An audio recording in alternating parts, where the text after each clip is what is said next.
അങ്ങനെ നമ്മുടെ ശ്രുതി എങ്ങനെയെങ്കിലും നമ്മുടെ ശ്രുതിയെ പറഞ്ഞിട്ട് സമാധാനിപ്പിക്കാമെന്നൊക്കെ പറഞ്ഞിട്ട് ഷോറൂമിലേക്ക് വരുന്നുണ്ട്. ഷോറൂമിൽ വെച്ച് ഓരോന്ന് പറയുന്ന സമയത്താണ് നമ്മുടെ ചന്ദ്ര ഡി എന്ന് പറഞ്ഞിട്ട് വിളിച്ചിട്ട് അങ്ങോട്ട് വരുന്നത്. എന്നിട്ട് ചന്ദ്ര നമ്മുടെ ശ്രുതിനെ ആട്ടി പറഞ്ഞയക്കുന്നുണ്ട് അവിടെ നിന്ന് ശ്രുതിയുടെ അടുത്ത് നിന്ന്.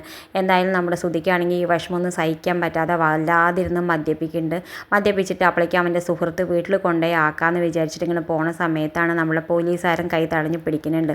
എന്തായാലും വണ്ടി ഓടിക്കുന്ന സമയത്ത് വണ്ടിയിൽ മദ്യപിച്ചിരിക്കുന്ന ആളാണെന്ന് വിചാരിച്ച് കൊണ്ടുപോയി പോലീസ് സ്റ്റേഷനിൽ ഇടുന്നുണ്ട്. പോലീസ് സ്റ്റേഷനിലാണ് ശ്രുതി എന്ന് അറിഞ്ഞിട്ട് വേഗം നമ്മുടെ രവിയും സച്ചിയൊക്കെ ഓടിച്ചെല്ലുന്ന സമയത്ത് നമ്മുടെ ശ്രുതിയാണെങ്കിൽ വല്ലാതെ ബോധം കെട്ടിട്ട് നിൽക്കുന്നുണ്ട്.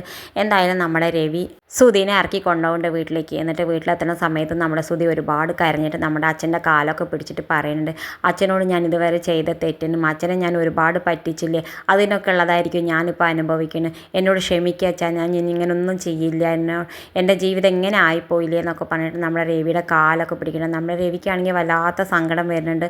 നമ്മുടെ സച്ചിയോട് പറയുന്നുണ്ട് നമ്മുടെ ശ്രുതിനെ കൊണ്ടേ കടത്താൻ പറയും. സച്ചി മെല്ലെ നമ്മുടെ ശ്രുതിനെ കൊണ്ടേ കടത്തിയിട്ട് വല്ലാതെ സങ്കടപ്പെട്ടിട്ട് വിഷമിച്ച് പുറത്ത് നിൽക്കുന്നുണ്ട്. എന്തായാലും സച്ചി താഴെ വന്നിട്ട് നമ്മുടെ രേവതിയോട് പറയുന്നുണ്ട്, നമുക്ക് ബിരാനെ കണ്ടിട്ട് ഇവിടെയൊക്കെ കൊണ്ടുവന്ന സമയത്ത് ഞാൻ എങ്ങനെയൊക്കെ വഴി തിരിയും, നമ്മുടെ സാഹചര്യം ഞാൻ ഒട്ടും പ്രതീക്ഷിച്ചില്ല, ഇനിയിപ്പോൾ എന്താ ചെയ്യുക എന്നൊക്കെ പറഞ്ഞ ആ സമയത്ത് രേവതി പറയും, നമ്മൾ ബിരാനെ കണ്ടിട്ട് ഇങ്ങോട്ട് കൊണ്ടുവന്നിട്ടില്ലെങ്കിലായിരിക്കില്ലേ തെറ്റ്, അവൾ കണ്ടിട്ട് അങ്ങനെ ചെയ്തിട്ടില്ലെങ്കിൽ നമ്മൾ ഈ കുടുംബത്തിനോട് ചെയ്യുന്നത് ഏറ്റവും വലിയ ചതിയാവില്ലേ സച്ചിയായിട്ട്, അതുകൊണ്ടല്ലേ നമ്മൾ കൊണ്ടുവന്നതെന്നൊക്കെ പറയുന്നുണ്ട്.